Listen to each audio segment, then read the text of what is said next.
안녕하십니까.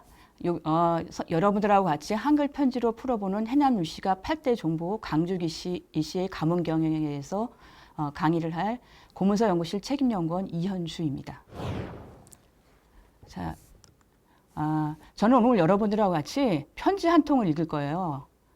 편지 한 통이라고 하는데 이게 보통 편지가 아니라 내용 면에서나 길이 면에서나 어마어마한 편지입니다.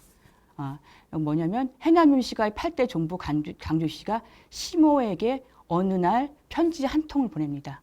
그 어느 날이 언제냐면 1834년 순조 34년 즉 3월 초 4일 시모에게 편지 한 통을 보내요. 이 편지 한 통을 가지고 여러분들하고 같이 유교적 종법 질서의 변화가 일어나기 시작한 19세기 격변기에 가문 경영의 주체로서의 여성, 특히 문중에서 종부로서의 지위를 가진 여성의 구체적인 삶의 여정을 재구성해 보려고 합니다. 자, 그러면 어떤 편지인가 한번 볼까요? 바로 이 편지입니다. 예, 이 편지는 우리 이 편지의 주인공인 강주 씨가 시모인 양천호 씨에게 아까 말했던 초 4일 날 하루 만에 쓴 편지예요. 근데 길이가 어느 정도냐면 무려 13m입니다. 어마어마하죠? 13m 정도의 아주 길이를 가진 편지입니다. 이 편지에는 흘림체로 썼기 때문에 읽기도 굉장히 어려울 뿐만 아니라 강주희 씨의 고향인 전라도 사투리가 그대로 드러나기 때문에 더더욱 판독하기가 어려운 그런 편지입니다. 이 강주희 씨가 시모에게 이런 어마어마한 편지를 쓴 데는 분명히 아주 절박한 이유가 있겠죠, 그죠? 그 이유를 여러분들하고 같이 한번 파헤쳐 보려고 합니다. 자, 그러면 우리가 먼저 이 편지의 주인공인 강주희 씨에 대해서 먼저 알아봐야 되겠죠? 그러면 이제 여러분들과 같이 이 편지의 주인공인 강주희 씨가 해남유씨가 8대 종부로 탄생하는 배경에 대해서 알아보겠습니다. 호남 두 명문 가문, 전남 보성군 대곡의 세거원 이극돈의 후손 강주희 씨와 해남유씨가의 8대 종손 윤강호가 혼인을 합니다. 이 강주희 씨 가문도 그렇고 해남유씨 가문도 그렇고 호남의 대표적인 명문 가문입니다. 이때 결혼할 때 강주희 씨는 17살이었어요. 그리고 윤광호는 1살 더 어린 16이었습니다. 이 결혼을 통해서 이 어마어마한 이 혼례를 통해서 강주희 씨는 바로 해남유씨가의 8대 종부로 탄생하게 됩니다. 이때까지는 이제 해남유씨 가에서 종부로서의 삶에 아무 문제가 없었을 거라고 생각됐는데 이 결혼은 새롭게 출발도 하기 전에 큰 난관에 부딪힙니다. 자, 편지를 통해서 알아보겠습니다. 자, 한번 제가 읽어보겠습니다. 이 결혼 생활을 시작하기도 전에 남편 윤광호가 요절을 해버린 거예요. 자, 그러면 제가 강주희 씨의 말로 그대로 읽어보겠습니다. 남편 면목도 아디못 유언을 들었사오리까 세상을 잡았다 열가디 한가디 인유의 충수의 드들 못하올 인생이 오며 성행인 한디 달순한 3,4기오대 불과 날순한 50일이 오나 오순도 미거미거한 심신이 좋아한 마음이 없다 이 모양 이 시세 되오니 어디 고고이 원운이 궁량의 사모차할 뿐 천지랄 뚫을 듯 아무리 생각하온들 세상에 머물 듯이 있사오리까. 네, 강주희 씨가 이렇게 편지에다가 썼습니다. 자, 그 현대역을 한번 해보겠습니다. 남편 얼굴도 알지 못하는데 유언인들 들었겠습니까? 세상에 태어나 10가지 중 한 가지 인유로도 수요를 채우지 못할 인생이며 혼인한 지 달수로는 3달이지만 불과 날수로는 50일이 오나 50일도 철이 없는 심신이 조화로운 마음이 없다가 이 모양 이 신세가 되오니 어찌 외로운 원운이 궁양에 그러니까 하늘과 땅에 사무칠 뿐 천지를 뚫을 듯 아무리 생각한들 세상에 머물 듯이 있겠습니까? 자, 강주 씨가 뭐라 그랬냐면 혼인한 지 달수로는 3달이지만 불과 날수로는 50일이래요. 그러니까 광주희 씨는 신행을 가기도 전에 윤광호가 죽어버렸습니다. 네. 그러니까 뭐라 그랬냐면 남편 얼굴도 알지 못하는데 유언을 어찌 들었겠냐. 근데 이 말은 가장이 아니에요. 남편 얼굴도 제대로 알지 못한 상태에서 남편이 죽어버린 겁니다. 그러니까 참 기가 막힌 일이죠. 이렇게 강주희 씨가 이런 결혼하자마자 이런 처지에 놓이게 됩니다. 그러니까 50일 만에 남편이 죽은 거예요. 그러니까 제대로 남편 얼굴도 기억을 할 수 없는 그런 상태인 거죠. 그래서 그 강주희 씨는 이렇게 씁니다. 천지를 뚫을 듯 아무리 생각한들 세상에 머물 듯 있겠습니까? 난 더 이상 여기 세상에 살아남을 이유가 하나도 없다는 거죠. 그래서 이때부터 강주희 씨는 이제 시댁으로 왔죠. 남편이 죽은 시댁으로 온 겁니다. 와서 죽기로 결심하고 식음을 전폐합니다. 밥을 먹지 않아요. 더 이상. 나는 남편을 따라서 가겠다. 더 이상 밥을 먹지 않습니다. 그런데 이렇게 죽기를 결심한 강주희 씨를 말린 사람이 있습니다. 누굴까요? 보겠습니다. 남편을 따라가려는 강주희 씨와 이를 만류하는 시삼촌들하고 제목을 붙였는데요. 이제 남편을 따라 죽으려고 식음을 전폐한 강주희 씨를 말린 사람은 바로 시댁에 있는 시삼촌들이었어요. 자, 읽어보겠습니다. 자부 디가기 순전 업삭기 당돌이 죽기랄 버린 흔한 숨값이 두 시삼촌 깨우시오 윤씨 12대 종가 명문사당 산소 우마장이 원통하고 30와가 쑥대밭이 아니 되기 자에게 있고 저 불쌍불쌍하신 아주머님 자에 없사면 어따 의디하여 부디하실 터이며 나남 명절은 조카 성장하여 귀한 집딸 생으로 공연 죽게 둘 리가 없사며 원기 되리란 말씀 몇 번 하시며 자부 먹으면 잡사하시려노라 옆을 떠나되 아니시고 가도의 말씀이 우리 형제 명이 자에게 있으니 우이 어마님 계시고 아래 딸이라 생각하여 보라 하옵시며 아무쪼록 살라 하시고. 네, 현대역을 한번 읽어보겠습니다. 자부가 지각이 순전히 없기에 당돌이 죽기를 결심하고 몸을 버린 후에는 자부의 목숨값에 대해서 두 시삼촌께서 이렇게 말합니다. 윤씨 12대 종과 명문사당 산소 우마장이 원통하고 30칸 기와집 쑥대밭이 되지 않기는 자부에게 달려있다. 그리고 저 불쌍불쌍하신 아주머니, 시모죠. 시어머니, 강주희 씨 시어머니. 자부 없으면 어디다 인생을 부지하실 것이며 나는 목숨 짧은 조카 성장하여 귀한 집 딸 생으로 공연히 죽게 만들어 둘 리가 없으며 차라리 내가 원기 되리라. 차라리 삼촌들이 내가 죽겠다. 그러니까 너는 살아라 이거죠. 그런 말씀을 몇 번이나 하시며 자부가 먹으면 시삼촌도 잡수시련다 하시면서 시삼촌들이 자부 옆에서 같이 굶는 거예요. 그러시면서 옆을 떠나지 않으시고 또 가도히 말씀하시기를 우리 형제 목숨이 자부에게 달려있으니 위로 어머님 계시고 아래로 딸이라 생각하여 보라 하시면서 아무쪼록 살라. 이렇게 간곡하게 시삼촌들이 자부에게 간곡히 부탁을 했습니다. 이 간곡한 말을 듣고 자부가 밥을 먹지 않으면 시삼촌들도 같이 굶겠다. 그래서 같이 죽겠다. 이렇게 하는데 강주희 씨들 당해낼 도리가 있겠습니까? 그래서 강주희 씨도 살기로 결심을 한 거죠. 그래서 시삼촌들의 간곡한 말로 결국 살기로 결심을 합니다. 강주희 씨는.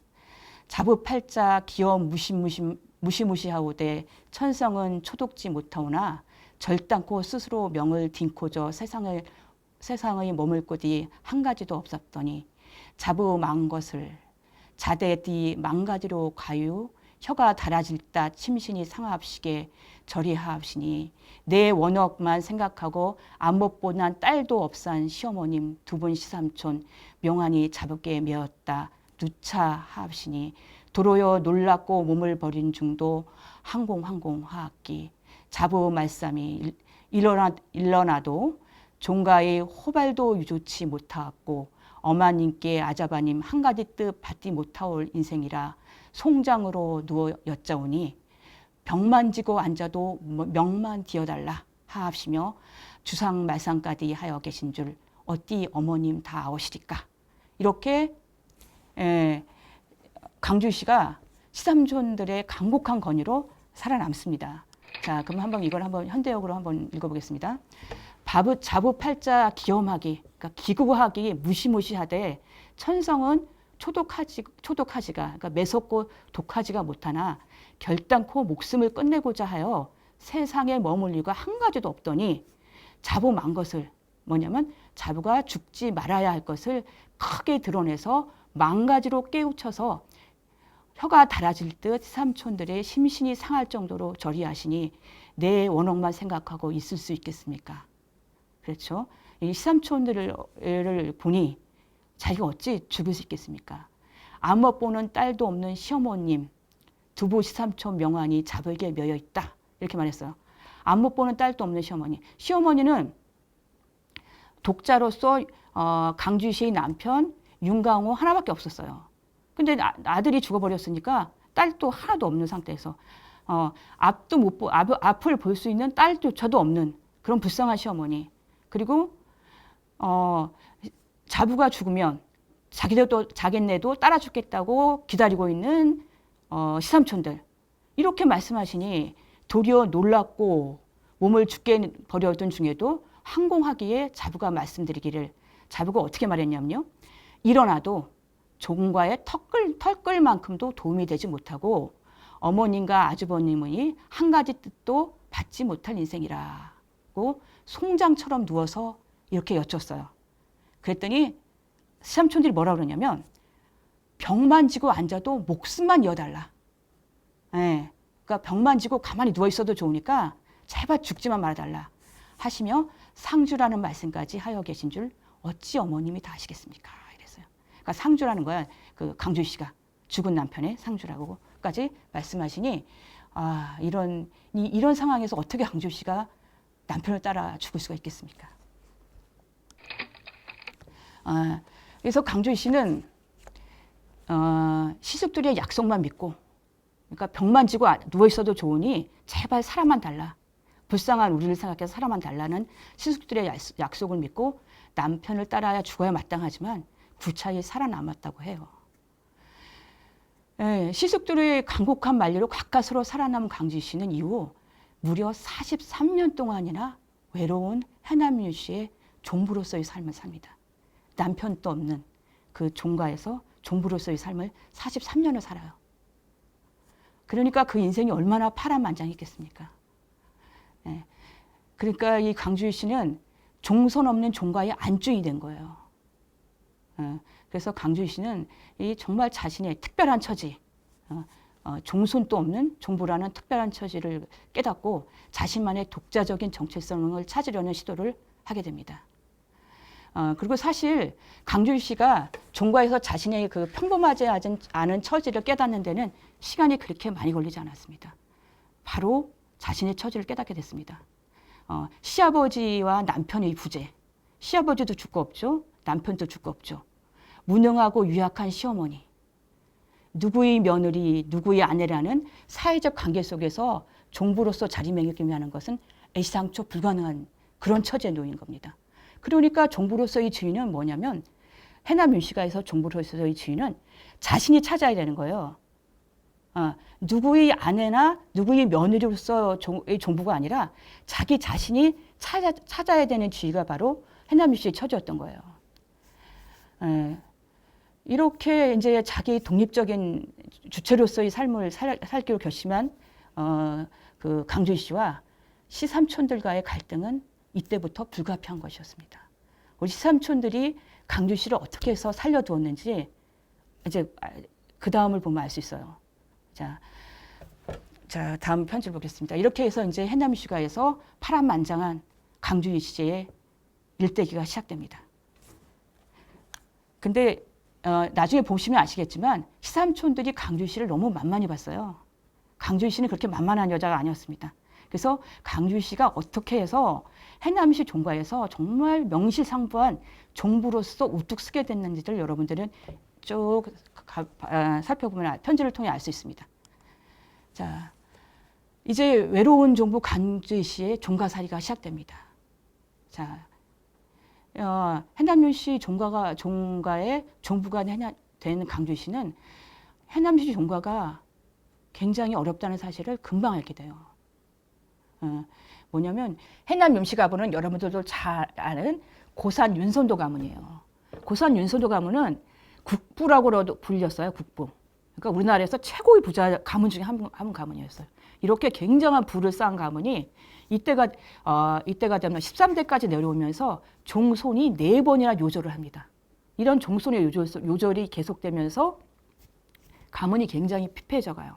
이때 이제 그 강주씨가 시집 왔을 이 당시는 정말 종가가 아주 피폐해진 상황이었어요. 종가의 권위가 땅에 떨어진 아주 힘든 상황이었습니다. 자, 한번 편지에 어떻게 써 있나 볼게요.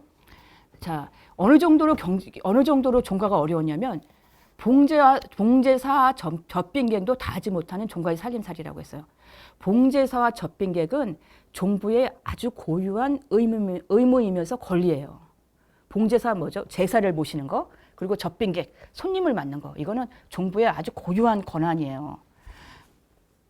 근데 이것조차도 할 수 없을 정도로 경제가 피폐해져 있었어요. 자, 한번 편지 읽어볼게요.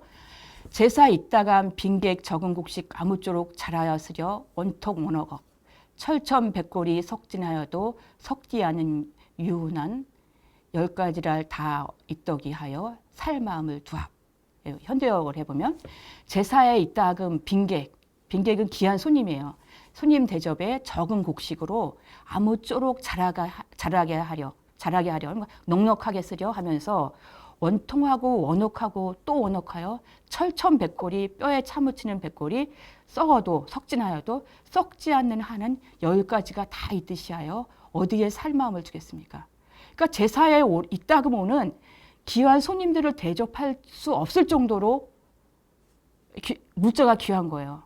그것도 그러니까 제사도 제대로 지낼 수 없을 정도로 경제가 피폐해져 있었던 겁니다. 또 이런 기사도 있어요. 이런 편지에 이런 내용도 있습니다. 임딘년 봄을 당하여 소위 당가 허덧마덧 순전 여름 제곡이 없사오니 제부 세상의 무엇에 그리 촉촉 가슴 튀며 조석을 당하여 식음이 맛이 없고 성야의 잠이 어찌다 투생하여 명문 후퇴 금종만한 재물 허탄히 쓰고 서른만 생각 편히 있다 거량을 한 후 상적한 양반 못 얻어 드리말 원근간에시오 오작 가히 없어 하나 합시자. 이렇게 썼어요. 한번 현대어역을 해보겠습니다.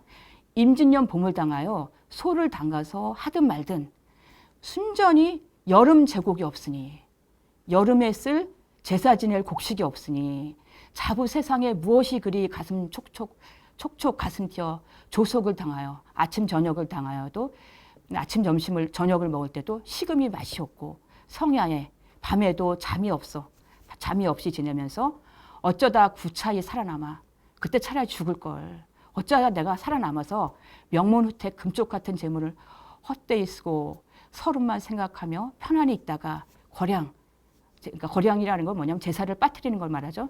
거량을 하면 격에 맞는 양반 못 얻어들임을 원근간에 오주 끝없이 하나시랴. 그러니까 원근간엔 이럴 거란 말이죠. 저렇게 빠지는 며느리를 얻어서 우리 명문후택이 제사까지 빼먹는 그런 지경이 되었다 하고 나를 얼마나 손가락질 하겠느냐 이런 말이에요. 네.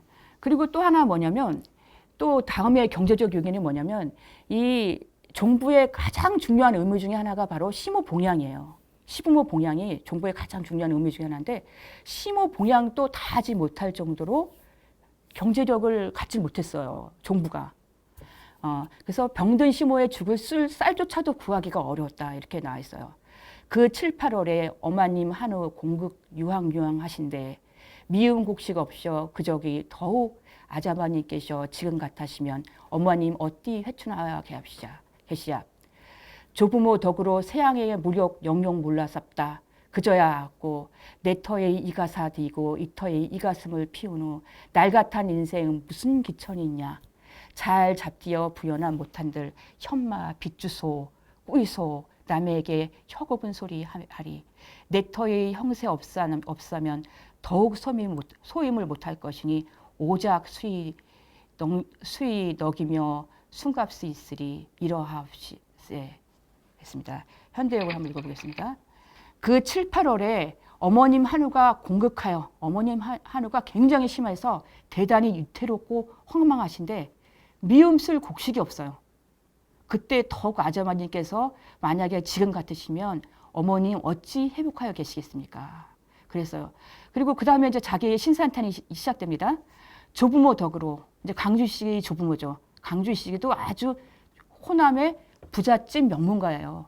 조부모 덕으로 세상의 무력이나 영역을 모르다가 그제야 알고 내 처지에 이 가사를 지게 하고 이 처지에 이 가슴을 태운 후 나 같은 인생에 무슨 기천이랴.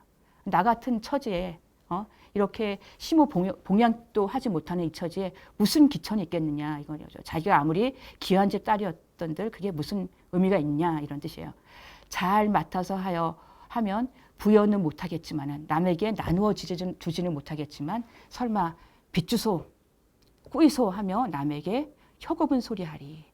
내 처지에 형세 없으면 형편이 나쁘면 더욱 소임을 못할 것이니 오죽 남들이 쉽게 여기며 목숨값이나 있으리 이렇게 생각합니다.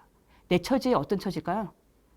남편도 없는 처지, 자식도 없는 처지, 종부라고는 하지만 이름뿐인 종부 이런 처지에 뭐냐면 경제력도 없는 거예요. 종부로서 누릴 수 있는 경제력도 없는 이런 처지에 누가 나 같은 사람이 무슨 목숨값이나 있겠습니까? 이런 거예요. 자기 신사한탄이죠. 그러니까 종부로서의 이름뿐인 허월뿐이고 실제로는 아무 위험도 가지지 못하는 자기 신세에 대한 한탄입니다. 강주시 편지에는 이런 대목도 있습니다. 이것도 역시 심호 봉양에 대한 기사인데요. 이렇게 시작됩니다. 어마님 서중 세전의 빈고 같은 방에 두풍차로 발작 못 견디어 하시어 계시니 사나이의 종들이셔 안악방 하나를 그리 한고 겪으실적 주방 거쳐 오죽하시겠쌉.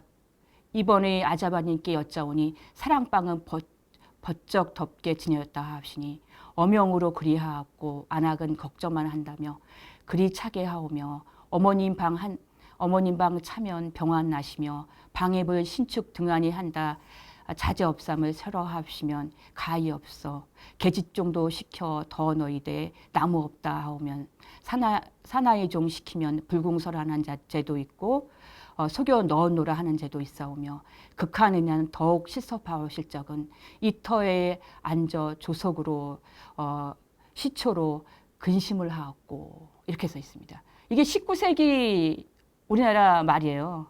지금하고는 많이 다르죠, 그죠? 예, 이렇게 써 있습니다. 자, 다음을 볼까요? 현대역 해보겠습니다. 어머님 서 중에 세전에, 그러니까 서를 세기 전에, 엄청 추울 때죠, 그죠? 예, 세를 세기 전에 빙고 같은 방에서 두풍병으로 자주 발작을 못 견디어 하여 계신데, 그러니까 두풍은 머리가 자주 아픈 병이에요. 그러니까 아프니까 따뜻한 방에 있어야 되는데, 그런데 그 어머니 방이 빙고 같은 거예요. 얼음방 같이 된 거예요. 사나이 종들 때문에 안악방 하나가 그리 한고 겪으실 때, 그리 참 고생을 하시고 계실 때 주방 거처는 오죽하시겠습니까? 어머님이 누워 계신 그 방 하나를 그걸 안 불을 안 떼주는 거예요, 지금. 오죽하시겠습니까? 이번에 아주버님께 여쭈니 사랑방은 버쩍 덥게 지녔다 하시니 어명으로 비밀이 그리하고 안악은 걱정만 한다며 그리 차게 합니다. 뭐예요? 이 두풍으로 고통을 겪고 계신 시어머니 방은 빙고같이 만들어 놨는데 이 시삼촌들 방은 어떠냐면 버쩍 덥게 놨대요. 더울 정도로 해놨다는 거예요, 방을. 그러니까 뭡니까? 이 종들도 이미 이 종과의 실제 주인이 누군지를 아는 거예요. 예. 그러니까 이미 심호와 이 강주희 씨는 제대로 종가의 주인으로서의 대접을 못 받는 거죠. 그러니까 종들도 모두 다 시삼촌들에게 줄을 서 있는 상황입니다. 예. 어머님 방이 차면 병환 나시게 방에 불 느리고 줄이는 것을 등한히 한다고 자제가 없음을 서러워하시면 그 서름이 가없어서 끝이 없어서 계집종을 시켜서 장작을 더 넣게 하되 그러면 뭐라고 하냐면 나무가 없다 이렇게 말하는 거예요. 그 다음에 사나이 종을 시키면 아주 불공하게 함부로 하는 적도 있고 속여서 넣었다고 하고 넣지 않는 적도 있습니다. 극한에는, 그러니까 심한 경우에는 몸조리조차 하지 못하실 때에는 이 처지에 앉아 조석 걱정으로, 아침 저녁 밥 걱정으로, 시초 걱정으로, 땔감 걱정으로 근심을 하였고 이렇게 되어 있습니다.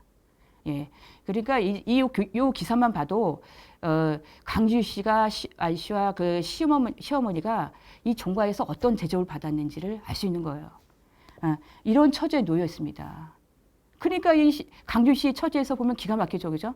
왜 자기를 살라고 살기만 하면 어떻게든 자기가 정말 남편 없는 30 빼면 나머지 30은 하나도 없게 해주겠다고 약속을 했거든요.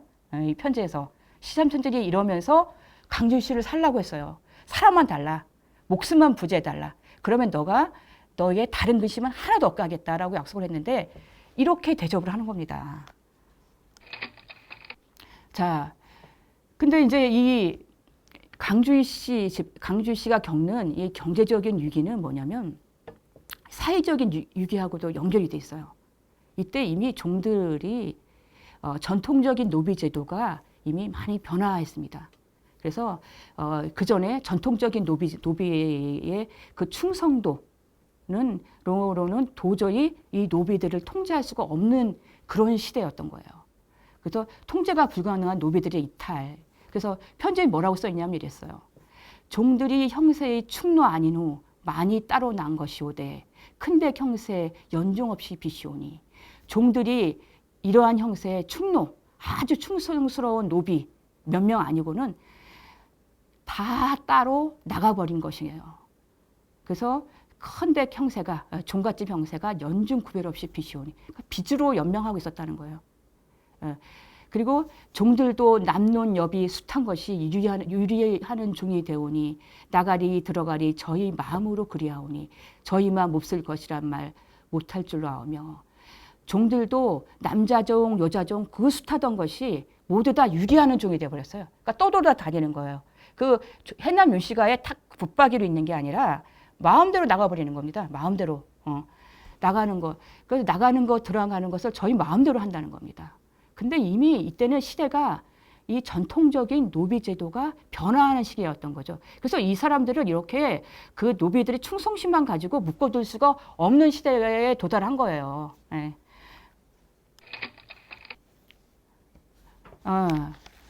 그리고 뭐라 그랬냐면, 이 통제가 불가능한 노비들의 이탈을 보면서 자부는 이렇게 생각을 했어요. 강주시는 이렇게 또 썼습니다. 자부가 철부지로 전국 부졌단 말도 못하 말이로소이다. 팔도에 유명하온 윤생원댁 명문누대 재물을 재간없게 허탄이 쓰온들 노비달이 아닌 후 먹기까지 비시오니 이터에 무슨 세상 기천이 요니까. 자부가 철부지로 전곡 부족하다. 돈과 곡식 부족하단 말도 못할 말입니다. 못할 말이죠, 그죠? 밖에서 보면 여긴 정말 명문 아주 부잣집인 거예요. 근데 돈도 없고 먹을 곡식도 없단 말을 어디 가서 할 수 있겠습니까? 이 강주시가. 팔도에 그리 유명하던 윤생원댁 명문 누대 재물을 재간없게 헛되이 쓴들 노비들이 아니면 먹기까지 비시오니 노비들이 아무리 이게 명문 집안이지만 노비들이 아니면 먹는 것까지 다 빚입니다. 이런 상황에서 귀천이 어디 있습니까? 세상에 귀천이 어디가 있겠습니까? 자, 이 통제하기 힘든 노비들의 이탈은 이 당시에 해남윤씨 종과의 굉장히 큰 위기였어요. 그 당시 노비노동은 4대 부가가가 가정경영을 지탱하는 가장 중요한 수단이었습니다. 그래서 종들이 보여주는 근면과 충성, 그것은 바로 가문경영의 아주 필수적인 요소였던 거죠. 그래서 이렇게 노비들이 마음대로 이탈하는 것은 가문경영에 치명적인 영향을 끼칠 수밖에 없습니다. 그러니까 이 가문경영이 제대로 될 리가 없었던 거죠. 자, 다음 기사를 보면 아주 노비들의 이탈이 보통 심각한 게 아니었습니다. 어떤 지경까지 이르렀냐면 종과의 살림살이 또 도적질을 해가는 노비들이 있었어요. 네. 자, 한번 읽어볼게요.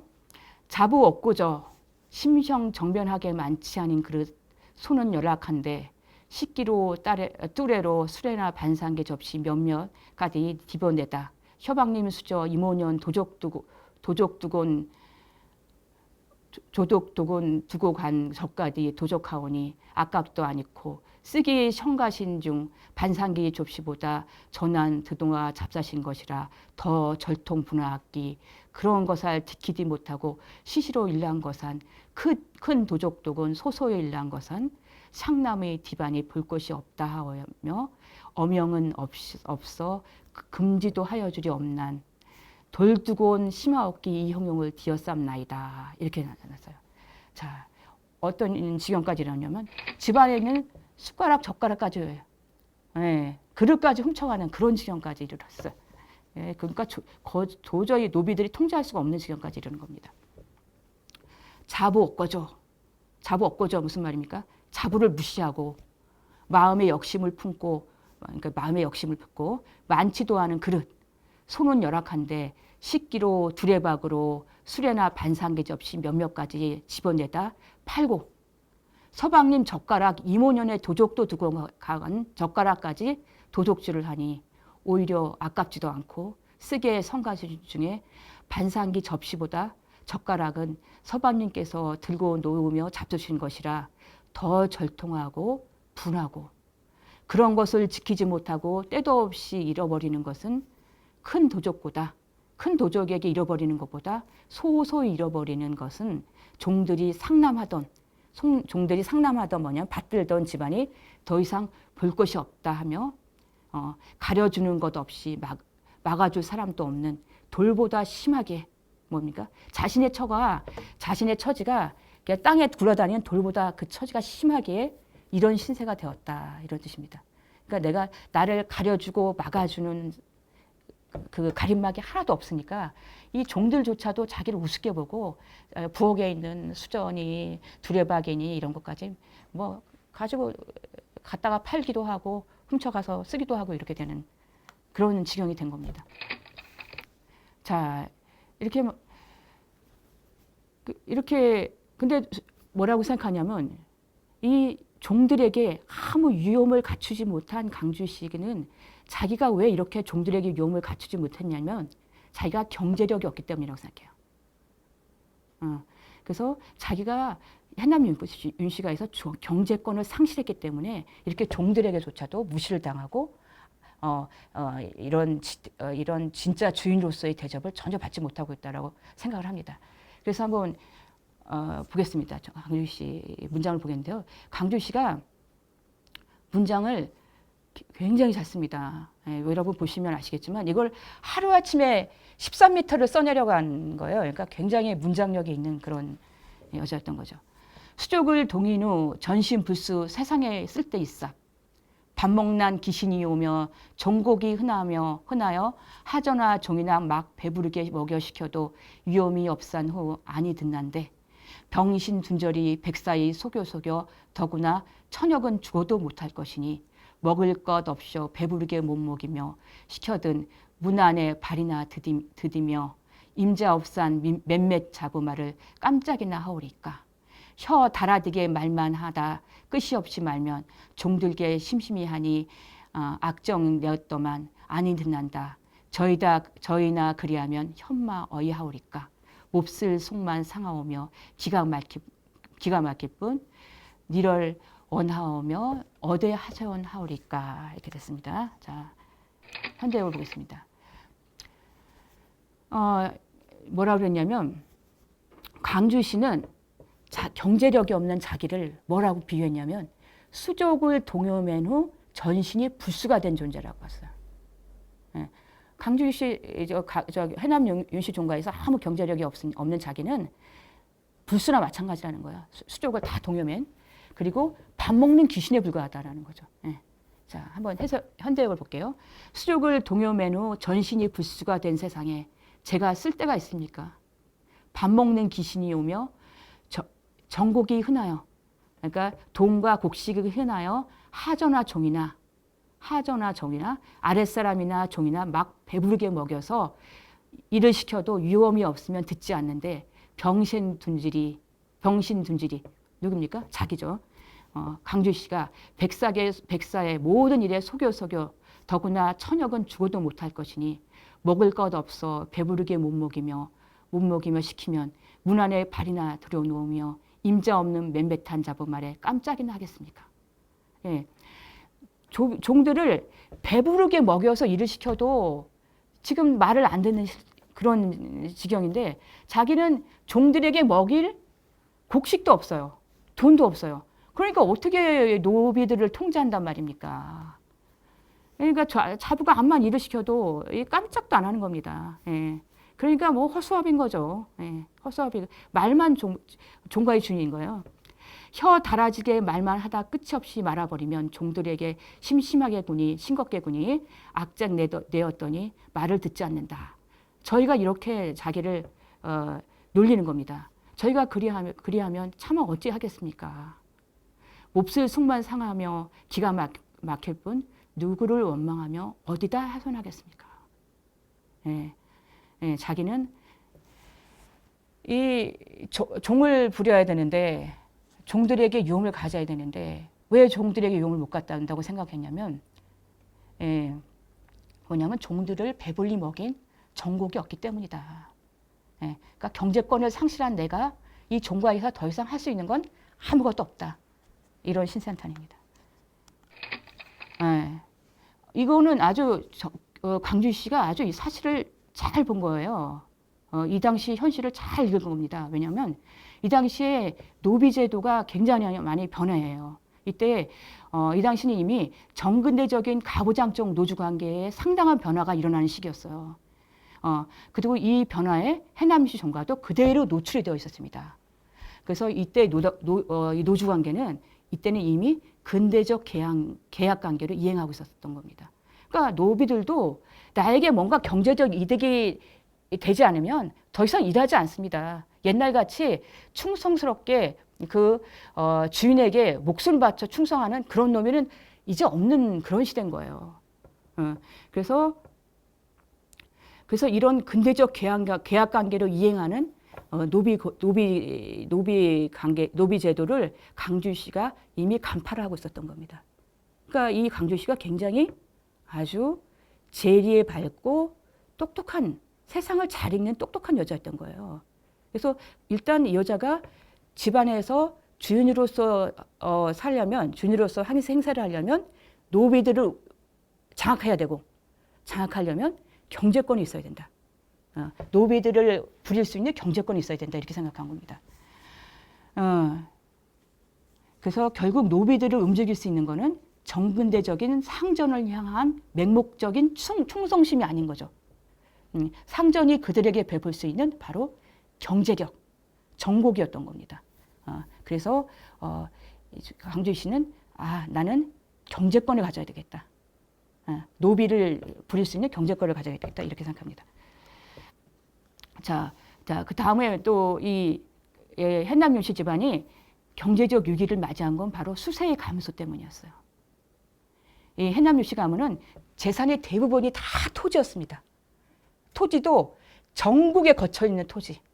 여기서 이게 들어오는 곡수. 이게 강주시 집안의 재산의 근간이에요.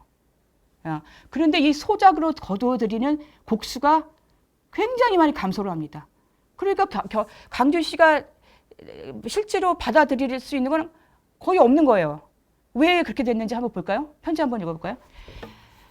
아자바님 밖이셔 거두어들이고 종들 3분 변작한 곡식 도적들도 심하기 그도 잃고 무엇을 가지고 제곡, 갱량, 농량하리 디키며 판판 자고 난 놀며 종돌 일시키다 심심디들 감도히 하기 반심 목난단 말도 듭쌌고 이렇게 됐어요.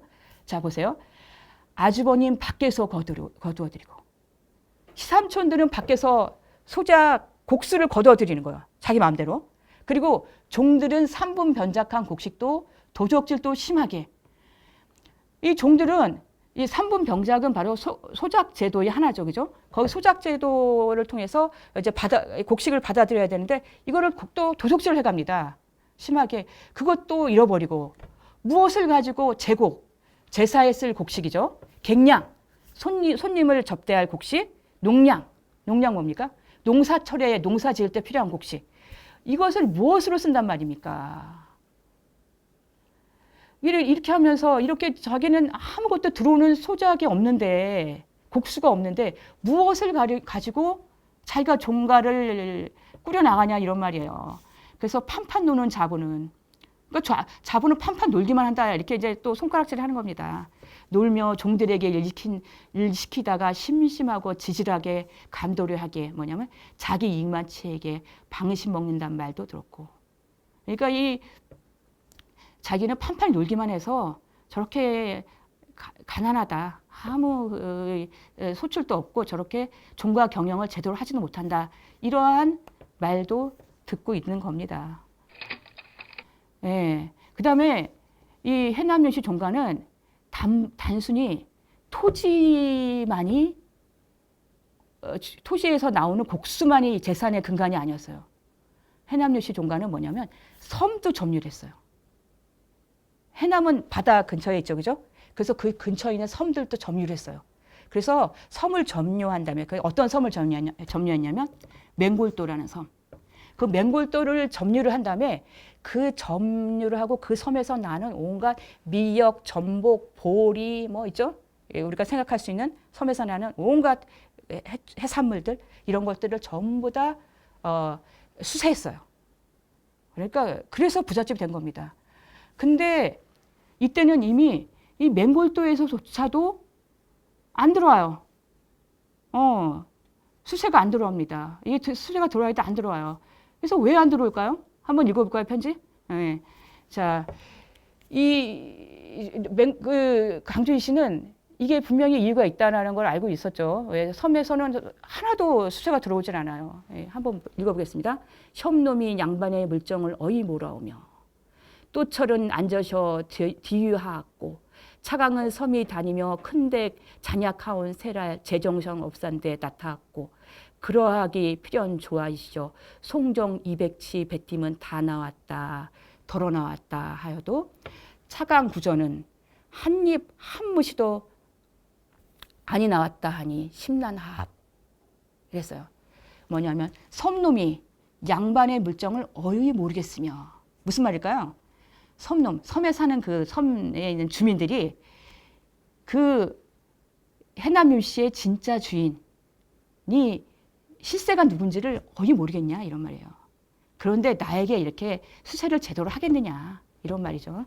어리게 모르겠으며 또철은 누구냐면 일종의 그거죠. 머슴 이 집안의 머슴 앉아서 통지나 보내고 제대로 거둬들일 생각도 안 하고 그냥 통제나 쭉쭉 보내는 겁니다. 차강은 차강도 역시 그거예요. 노비. 차강은 섬을 다니며 큰데 약해진 새를 이용해서 자기 세력을 제 정성 없는데 나타내고 무슨 말일까요? 예. 주인이 약해진 새를 이용해서 자기 이익만 챙긴다 이런 말이죠. 그러한 것이 필요한 조가 있어. 이런 결과로 송정 이건 뭐냐면 거차도라는 섬을 점유한 이도사댁이에요. 송정댁. 예. 그다음에 200치. 이거는 만제도를 점유하고 있는 이진산댁이 말하는 겁니다.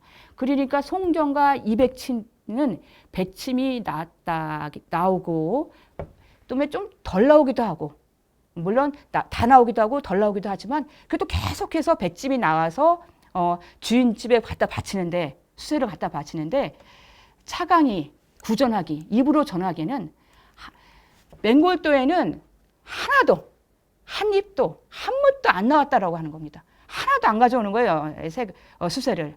그러니까 그 해남윤 씨가 그 강주희 씨는 하나도 이걸 받지를 못하는 겁니다. 이 수세를 받지를 못한 거예요. 이런 지경입니다. 그러니 이 종가가 얼마나 가난해졌겠습니까? 그러니까 이 수세도 그 힘 있는 시삼촌들이 다 빼돌리고 그다음에 노비들이 또 도둑질해가고 그러니까 종가에는 결국 들어오는 게 거의 없는 거예요. 지금 이런 처지에 있는 겁니다. 지금 이 피폐해진 해남윤 씨가 종가의 실상이래요. 이 피폐해진 종가의 주인이 바로 강주희 씨인 거예요. 그리고 그 시어머니 역시 종부인 시어머니는 역시 혼자고. 그러니까 가부가, 두 청상이 지키고 있는 종가의 유세가 이 지경인 겁니다. 예. 자, 그럼 강준 씨가 기가 막히겠죠? 이런 상황이. 예. 근데 이 시모인 양천호 씨, 시모는 양천호 씨 이름이, 양천호 씨는 시숙들 사이에서 독립적인 종가 경영을 수행하지 못해도 별다른 불만이 없었어요. 그러니까 이 시숙들 사이에서 다 뺏기고 시숙들이 알아서 다 이게 다 집안 경제력을 다 운영을 해도 별로 불만이 없었어요. 그러니까 굉장히 좀 유약한 그런 시어머니였어요. 그래서 현실에 그냥 순응하고 말았던 거죠, 양천호 씨는. 근데 강주희 씨는 이를 돌파할 묘안을 생각해냅니다. 그 묘안이 뭘까요? 그 묘안은 뭐냐면 요절한 남편 윤강호의 뒤를 이을 양자의 입양 문제였습니다. 예. 지금 이제 윤강호가 결혼한 지 50일 만에 죽어버렸으니까 후손이 없죠. 그러니까 뭐냐면 이 해남 유씨가의 종손이 될 입양해야 돼요. 양자를 입양해야 됩니다. 그런데 여러분들이 금방 생각해도 이 입양할 양자는 정말 대단한 사람인 거죠. 대단한 거죠. 왜냐하면 이 큰 국부라는 그 해남 유씨가의 큰 재산을 갖다가 물려받을 사람이니까 얼마나 이게 대단한 존재입니까? 그리고 이 해남 유씨가에서 종손의 입양 문제는 처음 겪는 일이 아니었어요. 그러니까 그 시조인 윤효정 이래 윤강호까지 13대를 내려오면서 종손이 요절하는 경우가 4번이나 있었습니다. 4번이나 입양을 했어요. 예. 그래서 종가의 입양 문제는 해남윤 씨가 모든 근친들에게 아주 중요한 문제였습니다. 그래서 후사로 정해지는 종손은 해남윤 씨가 그 막대한 재산과 권한을 행사할 수 있기 때문인 거죠. 그래서 오랫동안 종가 살림을 도맡아 하면서 종가의 실질적인 주인 노릇을 해온 시숙들은 당연히 자기에게 아주 유리한 방향으로 종손의 입양 문제를 이용하려고 하였을 것이라고 이제 우리가 짐작할 수가 있겠죠, 그죠? 그리고 사실상 지금까지 해남윤 씨가에서 이루어진 입양은 모두 지친 간에 이루어졌습니다. 그래서 다들 그 지친들은 자기의 자식들 중에 하나를 종가의 양자로 들여보내려고 그랬어요. 그래서 재산권을 해남 종가의 재산권을 확고히 하려는 계획을 다 가지고 있었던 거죠. 이런 식으로. 그런데 강주희 씨는 이 시삼촌들의 예상을 뒤엎습니다. 그러니까 시삼촌들이 강주희 씨를 너무 만만히 본 거죠. 이 예상을 뒤엎고 묘안을 냅니다. 그게 뭘까요? 그래서 강주희 씨는 이 시숙들 계속해서 종가의 재산을 빼앗고가 아니라 탈취하고 뭐 종가의 여러 가지 권위를 세우지 못하게 막고 있는 그 시숙들의 간섭에서 벗어나서 이 피폐해진 종가를 바로 세우고 종부로서의 자신의 유치를 굳건히 할 수 있는 장치로 입양 문제를 이용합니다. 따라서 시숙들의 이해관계에서 자유로울 수 있는 방법을 생각해내죠. 그게 뭘까요?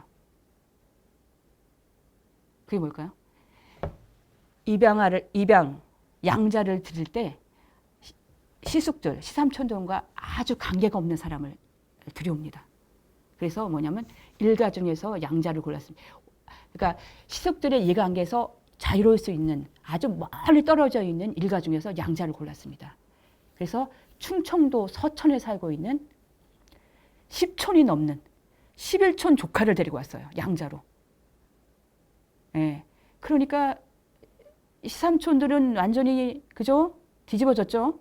시삼촌들의 뭐 불만이 말도 못합니다. 반대가. 그래서 충청도 서천에서 주흥, 윤주흥, 그리고 아명은 웅철이에요. 웅철이를 데리고 와서 양자로 삼습니다. 그래서 이 윤주흥부터 윤주흥은 윤강호에게는 뭐냐면 11촌 조카가 돼요. 그래서 윤주흥이 해남 윤씨가의 종손이 됩니다. 종손이 입양을 해요. 입양을 하게 됩니다. 그래서 해남 묘시가는 이 윤주흥으로 명맥을 유지합니다. 그래서 윤주흥은 삼남 삼녀를 낳아요. 그러니까 지금 해남 묘시가 종가도 역시 이 후손입니다. 이때 이제 서천에서 온 윤주흥의 후손입니다. 이렇게 이런 결단을 내리고 나니까 강주시가 이런 결단을 내리고 나니까 이 시삼촌들은 이제 난리가 난 거죠. 그래서 뭐 불만이 말도 못합니다. 근데 특히 이제 이 시삼촌들이 윤주흥의 입양이 더 못마땅한 이유는 뭐냐면 윤주흥의 생가가 너무 가난한 거예요. 그래서 이렇게 가난한 양자를 들이면 틀림없이 해남 윤씨가의 종가의 재산이 그 가난한 집으로 솔솔 다 넘어갈 거라고 염려한 거죠. 이런 일로 해서 이 일로 해서 특히 이제 그 윤주흥의 입양 문제로 해서 숙부들과 시삼촌들과 강주시 간의 경제적 갈등은 더욱 심해집니다. 자, 그러면 이제 엄청나게 싸우게 됩니다. 시삼촌들하고. 자, 볼까요?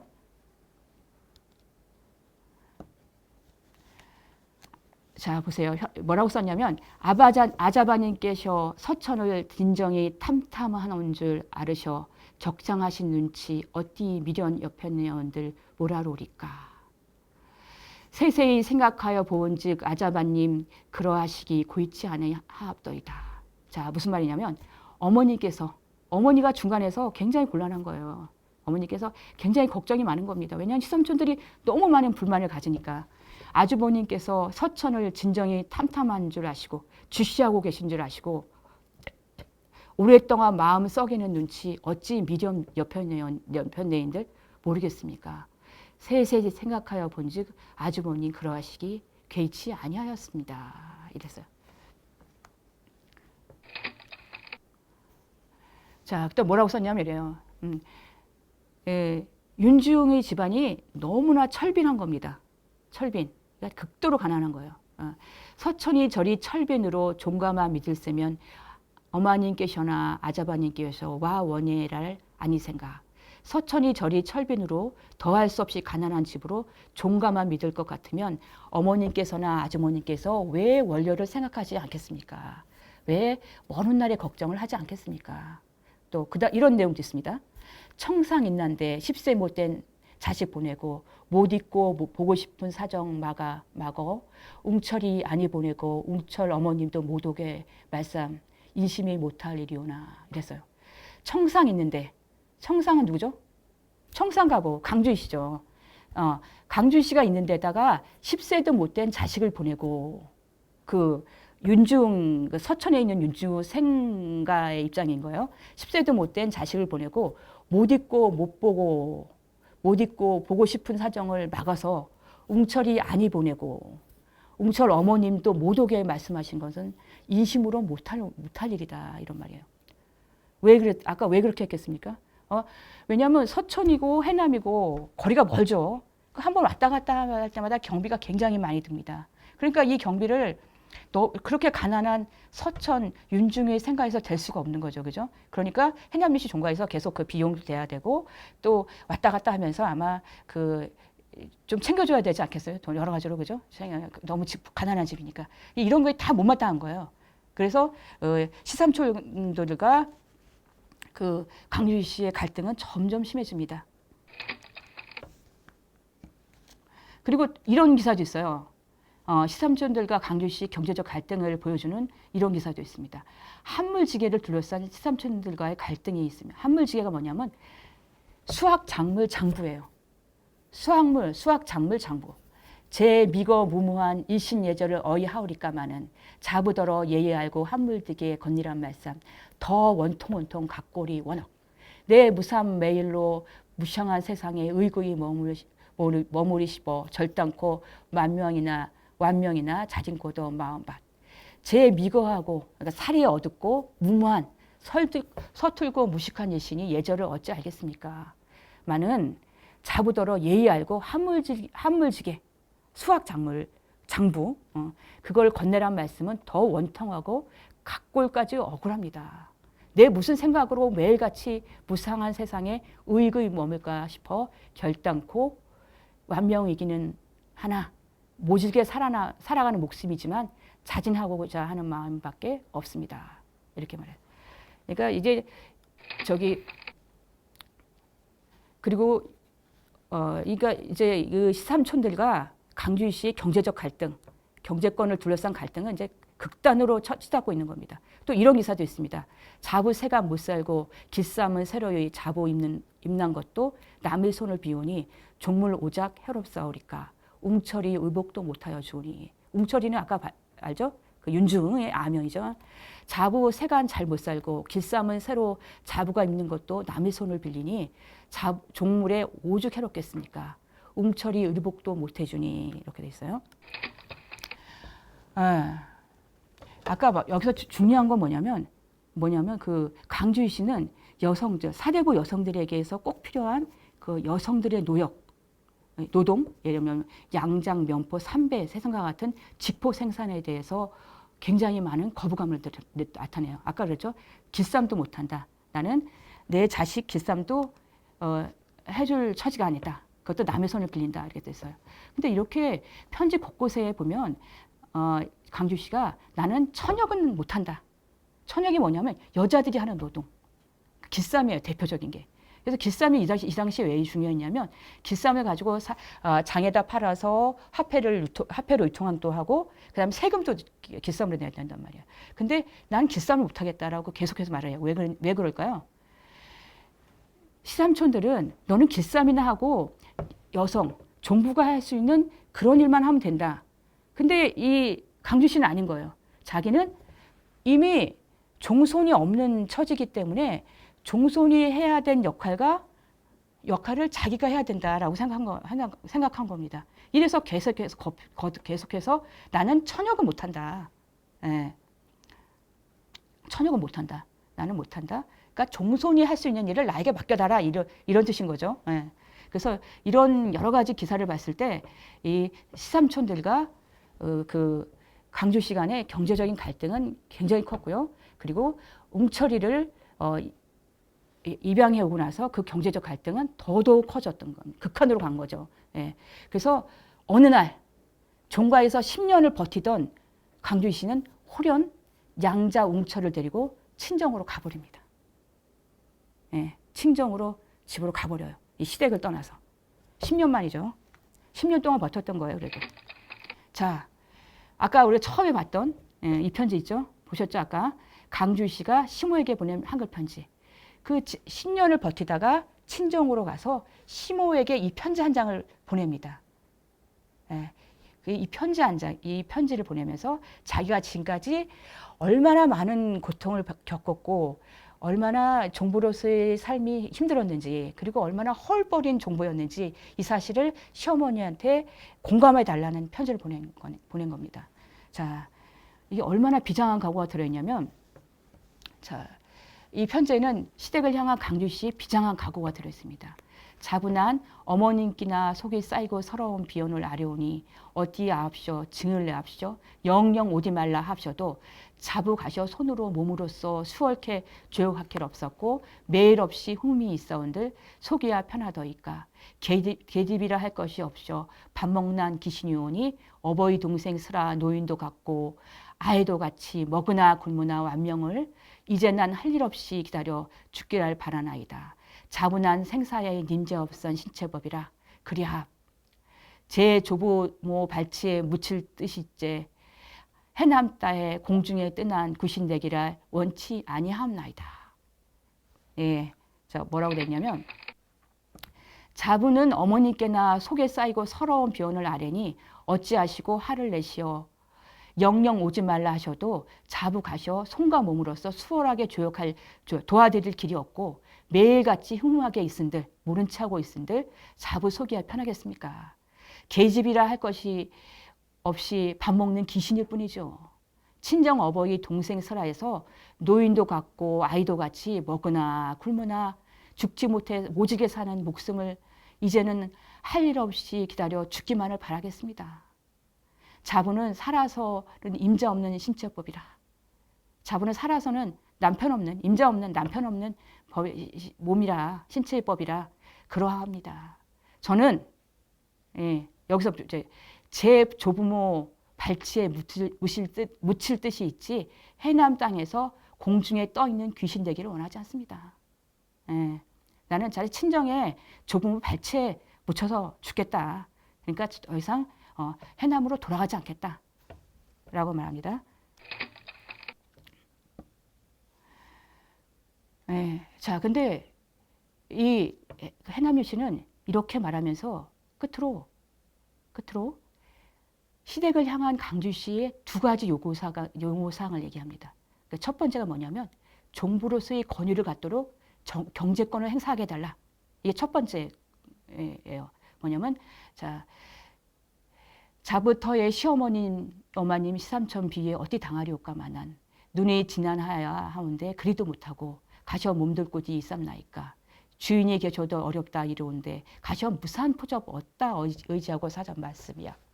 정곡이나 많이 있고 성정이나 없으면 종들이고 아무고 펴주며 인심을 얻어 그리저리 산단 말이야. 예, 아까 우리가 다 봤죠? 뭐냐? 경제권을 달라. 그래야 종부로서의 권유를 인정받을 수 있다. 이런 거죠. 자부처의 시어머님 시삼촌 비에 어찌 당하겠습니까마는 눈에 지난하야 한데 그리도 못하고 가서 몸둘 곳이 있겠습니까? 주인이 남편이 계셔도 어렵다고 말하는데 가서 무슨 푸대접을 받고 어디다 의지하고 살자는 말씀입니까? 정곡이나 돈이나 곡식이나 많이 있고 심정이나 없으면 자기 성깔이나 없으면 종들이고 아무고 간에 퍼주면서 인심을 얻어 그리저리 산단 말입니다. 뭐냐? 노비들을 통제할 수 있는 정곡을 통제할 수 있는 권한을 달라. 이런 뜻이죠. 그 다음에 두 번째 요구 조건은 뭐냐면 웅철이가 어떤 사람이 될지 종물을 지어달라. 종물이 뭡니까? 종가의 재산을 웅철이에게 맡겨달라.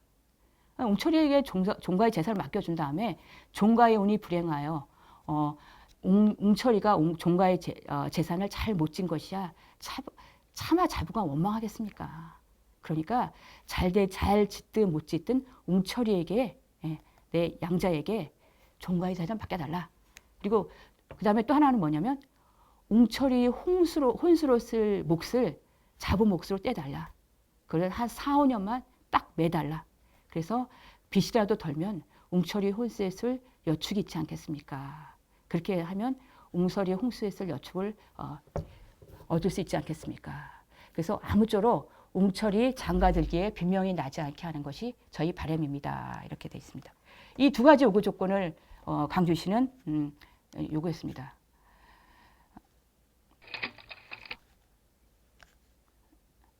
그리고 이제 이렇게 요구 조건을 내세우면서 한 가지 단서를 달았어요.